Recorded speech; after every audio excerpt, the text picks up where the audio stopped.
Eux aussi ont beaucoup souffert ces dernières semaines, mais pour eux, le bout du tunnel semble proche. Je parle des parcs à thème qui vont pouvoir rouvrir le 2 juin prochain. C'est par exemple le cas du zoo de Beauval qui accueille chaque année plus d'1,5 million de visiteurs et son patron repense déjà dès à présent à l'organisation sur l'ensemble du site. Il s'est confié à Jian Bergaoui pour Europe 1. Nous sommes en train d'installer de nombreuses bornes de distribution automatique de gel. Des distributeurs répartis sur l'ensemble du parc le long des 10 km de promenade. Les sanitaires et les jeux pour enfants seront désinfectés très régulièrement. Le port du masque ne sera obligatoire que dans les espaces couverts comme les serres tropicales ou lors des spectacles.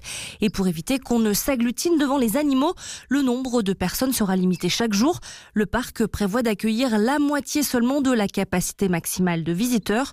Tout est fait pour assurer la sécurité sanitaire, explique Rodolphe Delors, le directeur du zoo parc de Beauval. Nous mettons en place des sens de visite, des sens de circulation. Nos salariés seront équipés de masques, seront équipés de visières. Dans les restaurants, les tables sont espacées. Nous allons ajouter des services, donc avec des désinfections totales entre.